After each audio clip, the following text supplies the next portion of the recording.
Welcome Pamela, Regan, and Jonathan to the SCMP studio. May I ask each panelist to give a 1 to 2 minutes introduction of your company and the trigger points for starting diversity, equity, and inclusiveness initiatives? Pamela, would you like to start first? So my name is Pamela, and I'm the co-founder of the Better Group, and we're based in Singapore. And as a social business, we're basically using the business of coffee to create impact, right, all across the supply chain and the value chain. So we run a professional coffee academy called Better Barista, retail and experiences arm called Better Coffee Company, where we run 8 retail coffee bars in Singapore, as well as a roastery. And we also have a non-profit called Better Lives, where we focus on the mental and emotional health of people. And kind of our main social programs that we work here in Singapore is to work with marginalized women and youth at risk to give them opportunities in the F&B and coffee sector. And obviously, diversity and inclusion has been the foundation of how we started since 10 years ago. So I'm very excited to be here to share some of our experiences with everybody. Thank you. And Regan? Sure. Good afternoon, everyone. My name is Regan Tai Kitsaraporn. I'm the Asia Pacific Chief Human Resources Officer for Merit International. We operate and franchise hotels under 30 leading brands. I think many of you know our brands, the Ritz-Carlton, St. Regis, W, Renaissance, JW, Marriott, Sheraton, and Four Points, to name a few, with over 7,600 hotels spanning 133 countries and territories around the world. We believe that travel builds connection, it opens opportunities and perspectives, and promotes understanding. And as the leading hotel company in the hospitality industry, we believe that we play an important role in helping facilitate this. Our customers come and our associates come from all different backgrounds. And as part of our people first culture, our aim is to create an environment where everyone is welcomed and respected, and that diversity and inclusion is celebrated throughout our company. Thank you. And Jonathan? Hi, I'm Jonathan Lee. I'm Chief of Staff to the CEO of Asia Pacific for Richmond Group, and as well leading the diversity, equity, and inclusion strategy in the region. We are a Swiss-based luxury group with more than 20 brands, including Cartier, Buccellati, Van Cleef & Arpels, Lange & Söhne, IWC, and Jaeger-LeCoultre, spanning across different luxury categories such as jewelry, watches, fashion, and accessories, as well as some articles in different digital opportunities like Watchfinder or Lux and Net-a-Porter. Very happy to present to you our diversity strategy. We really are present all across Asia Pacific in many different countries and regions, and therefore also representing the diversity of our clients through the way we work with our products and also the way we recruit our employees, promote our employees, and develop our talents. So happy to be here and share with you what's happening in our group.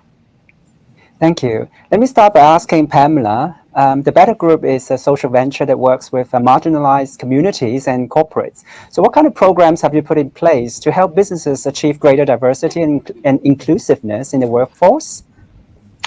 Well, I think for us, kind of there are two parts to it. Internally, I think it's kind of building that fundamental culture, right? Of how do you include all segments of society, right? Over the past 10 years of kind of creating systems that work for ourselves, right? Including learning how to work with different populations like the marginalized women and the youth at risk that we work with, having behavioral contracts and, empathy workshops and things like that. We have translated a lot of this internal work to kind of externally, right? Working with our partners. So through the social programs that we work with, we actually work with over 30 to 40 employment partners like Starbucks, SB Group, smaller social businesses like the social space, and really is working with them to see how to mediate, translate perspectives, facilitate effective communication and change processes to be able to, include, the marginalized individuals that we work with, right? So I think through running some of these structured workshops, I guess in the past 12 to 24 months, right, sharing these practical experiences and actual practices, right, to build capacity for the organization to include somebody.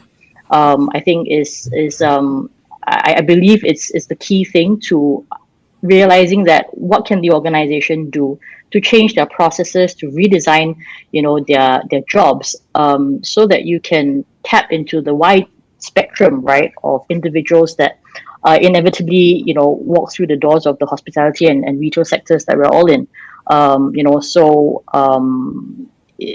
We've seen a lot of success over the past 10 years, right?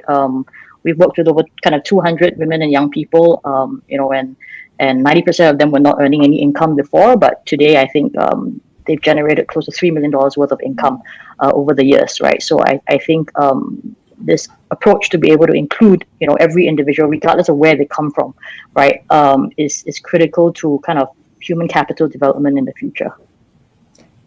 Thank you. Reagan, can you tell us why is diversity, equity, and inclusiveness important to all companies? And what is your approach at Marriott for driving diversity, equity, and inclusiveness that would suit the local market environment? Sure. So I think, there's probably, a couple of key reasons why companies should be focused around diversity, equity, and inclusion. I think, first of all, there's been many research out there that have shown that companies that focus on diversity or have diverse, workforce tend to perform better financially, offer better solutions, and are more innovative. So I think from a business perspective, I think increasingly we're also seeing that our customers and investors are also looking to affiliate with companies that have good reputation and are responsible in how they do business. So whether it's around, their initiatives around environmental, social impact, community service, labor standards, and of course, diversity and inclusion is part of that. And finally, I think from my perspective, from an HR perspective, in today's competitive world for talent, companies that create a good culture and have a strong foundation in how we take care of our employees will be able to attract and retain talent better. I think especially the younger workforce, they want to be part of organizations that have a clear, strong sense of purpose, and where they can bring their best selves to work and be able to contribute fully. So I think those are some of the reasons why companies should be focused around diversity and inclusion, whether you're a big company or a small company.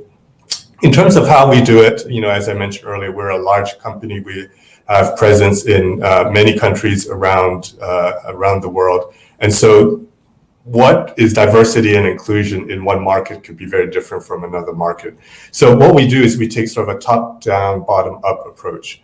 So from the top, obviously we set the tone for the importance of diversity, equity, inclusion.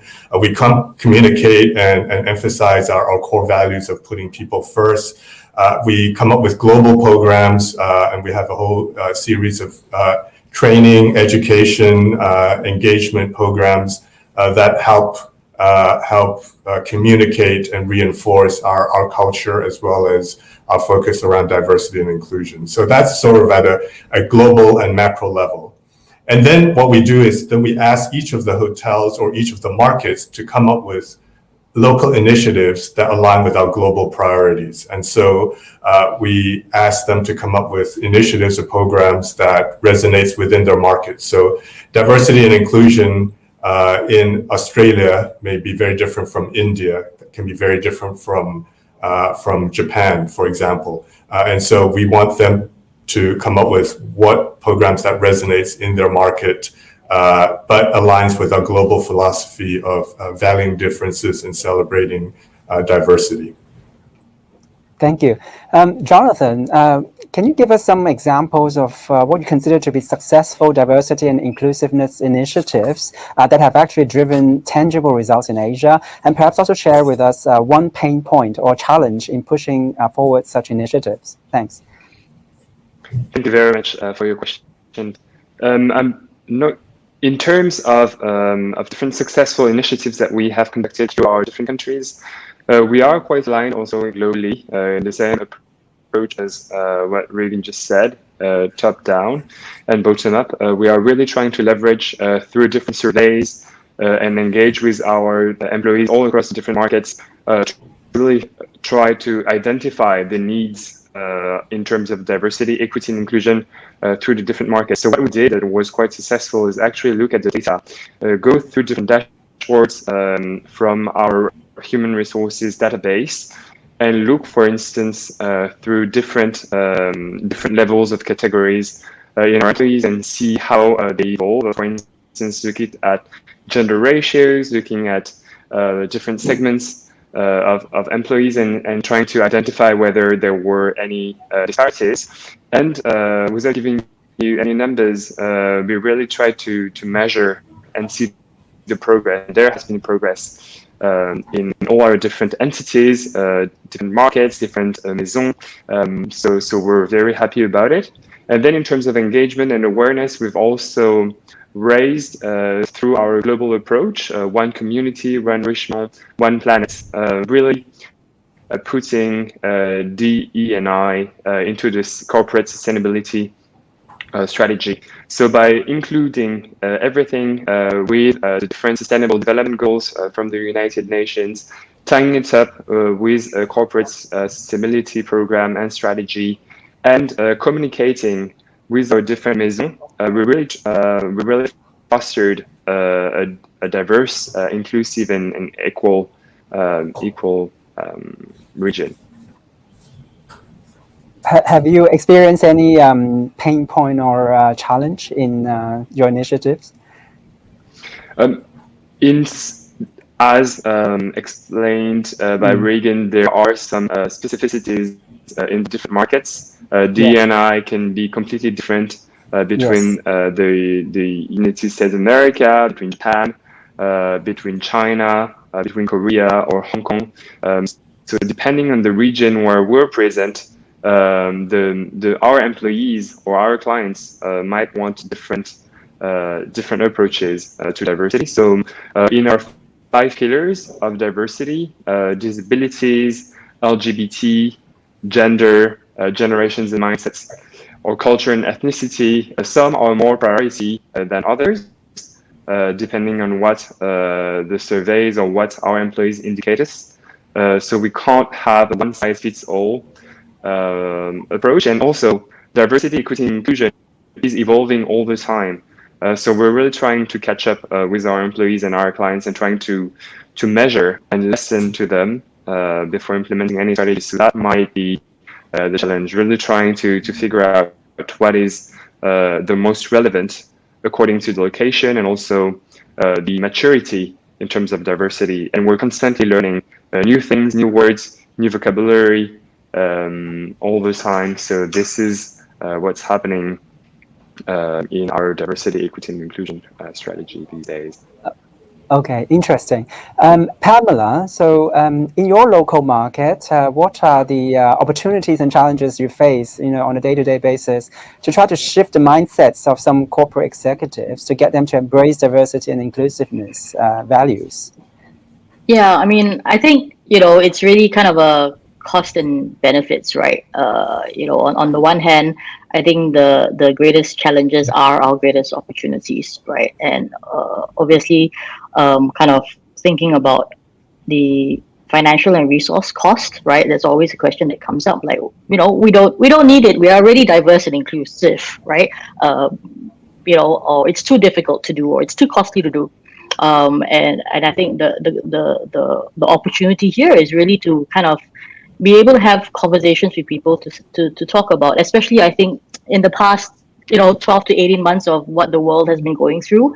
We talk about resilience in supply chain, right? Logistics and all of those things. But I don't think we're talking enough about the resilience in our human capital, in our talent supply chain.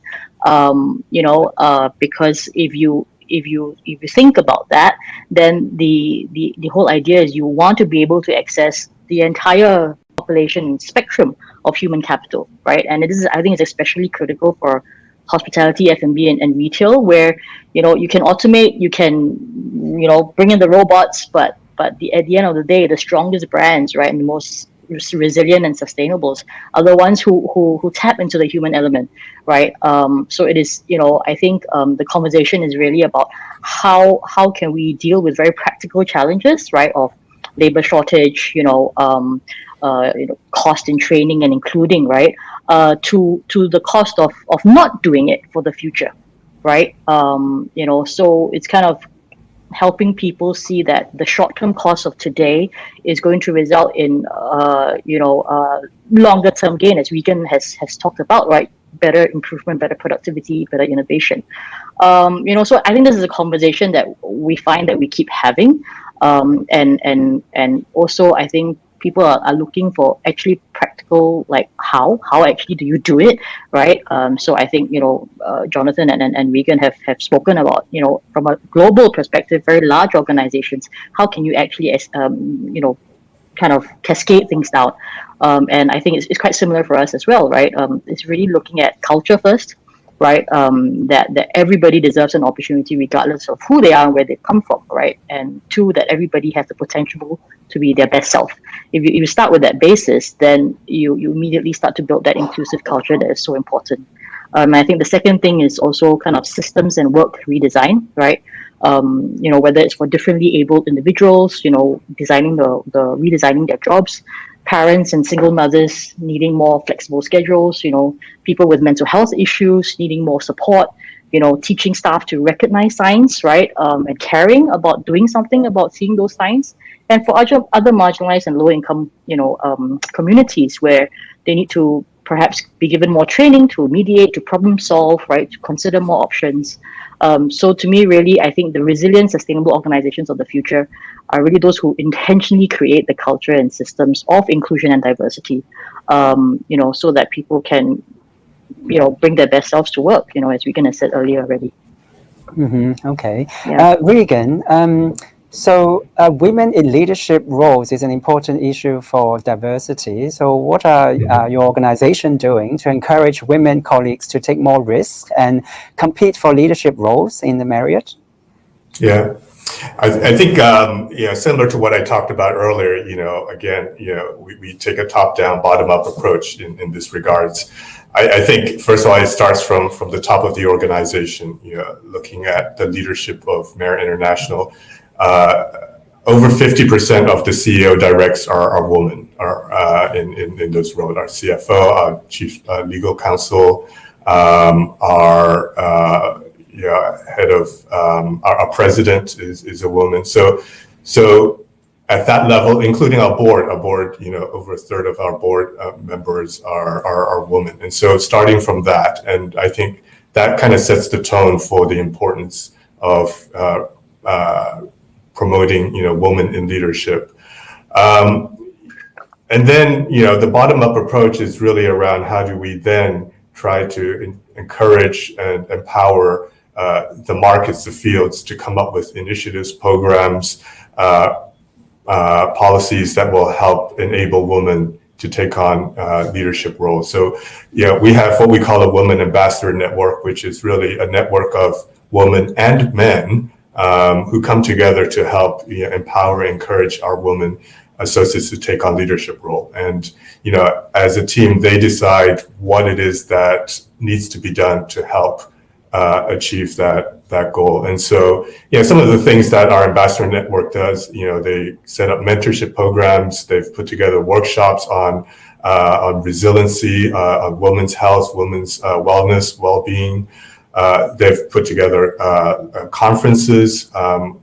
They do what we call evenings of engagement, which is really a networking and sharing event in a more intimate group setting where one or two of our women leaders would facilitate discussions and almost like a coaching session.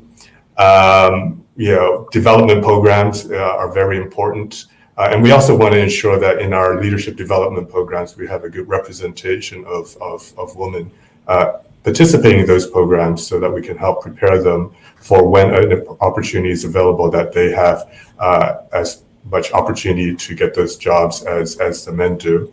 And finally, really around celebrating. And, obviously every year as part of International Women's Day, we put together a lot of, activities, but we try to not only rely on one day to celebrate the women in our organization, but we try to do it throughout the year. So a lot of it is really around showcasing career stories, as well as using storytelling. So we leverage a lot of our internal and external communication platforms, whether it's newsletters, social medias, working with our communications team, our PR team, to get a lot of this stories out to the public as well. I wonder, Jonathan, whether you can walk us back a little bit about the history of how your organization started. How long ago you started, and where were you before you have achieved the. You talked about 50% and 30%. These are the achievements today, and then maybe look forward a little bit. Do you see further room for further improvement, and what are your targets? And Sure. In terms of where we started, we really tried to identify, back 2 or 3 years ago, what our employees were really engaging the most with. So we started. So I can speak on behalf of the last year because I joined only a year ago, and we started really through different surveys with a team of more than 20 people, where we engage on different activities all across Asia. Of course, beyond the international days, we have all these different themes that run every month. So every month we have different ways to engage and raise awareness on different topics on diversity. This is the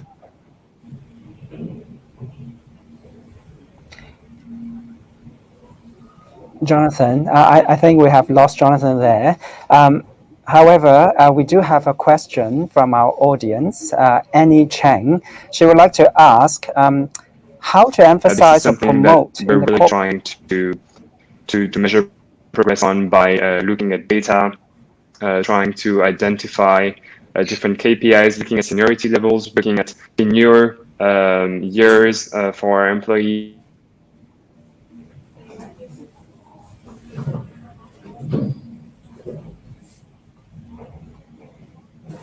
Okay, sorry.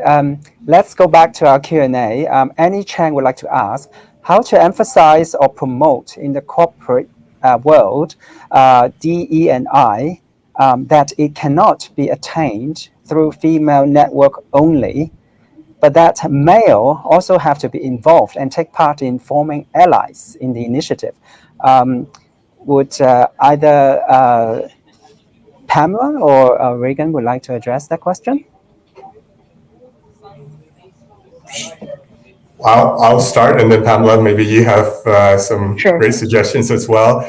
I think that's a brilliant question, and I'll have to be honest. When we started on our journey around women leadership, it was predominantly woman-led. I remember the first Women in Leadership conference that we had. I think I was one of 3 men who were part of that, and I think one of the message that came out of that is we need men to be part of the conversation as well, right? And so, I think since then, with obviously, as I mentioned, the Women Ambassador Network that we have, it is led by not only women but also men, right? So we encourage men to be part of that Women Ambassador Network to help lead and support the initiatives, I think part of it is also getting our leaders, unfortunately, many of our leaders today are also men, and so they, what role do they need to play in mentoring, in identifying, in supporting, in encouraging a woman to take on leadership roles, and so I think that is a critical part of that.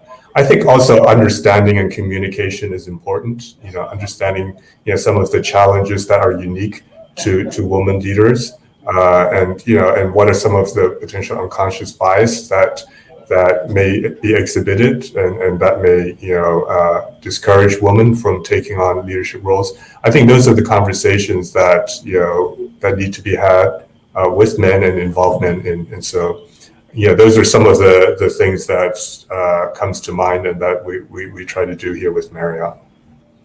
Pamela, would you like to have something to add? Yeah, I mean, internally we're 60% women. So, it's really the women will have a seat at the table and we'll be having conversations. So really, I think it's coming back to just making sure that uh, every party, whether you're a man or a woman or LGBTQ or from a different race, from a different country, right? That everybody has a seat at the table, everybody has a voice, right? In So kind of creating those safe spaces to have those conversations, right? And it's true, it's not something that only women can do and have to drive. And I think the richness in what comes out of listening to different perspectives, right, and having that kind of empathetic space, to have those conversations and initiatives is actually very, very critical, because otherwise, it's just we're all kind of sitting in the same room and in our echo chamber, right? Whether you're a man or a woman or whatever community or group you come from. So yes, it's not just men and women, it's kind of that bringing together different backgrounds and perspectives, and I think that's the most important thing, right? Not so binary, but more, yeah. Yeah. Okay. Jonathan is back. So we have a question from Arushi Bao. To what extent do you focus on the supply chain in terms of promoting DEI practices? Do you track these metrics across companies at Richmond? Yes, we do. We have different dashboards that measure the data 3 years and every 6 months. So we're really able to measure the progress in terms of seniority, in terms of years of tenure, really trying to look at different categories, looking at nationalities, looking at gender. But for us, DEI, everyone is unique. We are not categorizing people in different boxes, but we're really trying to see the unicity of everyone and promoting people according to their merits and to the performance and also to the potential. So we're really trying to see whether there are some disparities all across the supply chain of the employees, as said. So we can look at different data, starting really from the pipeline, trying to see if we don't discriminate or really have diverse profiles coming in from the talent pipeline, the talent acquisition, all the way to talent promotion, and then all the way to the exit, who also leaves our company and why. There are different types of profiles that are most likely to live in a certain position. So we're really trying to understand everything there and implementing actions if necessary, if there are some disparities. But this is the way we will look at D&I, really from the very beginning of talent acquisition all the way to the end, and of course promotion as well. Okay. Our half-hour session has quickly come to a close. I would like to thank our panelists, Pamela, Jonathan, and Regan.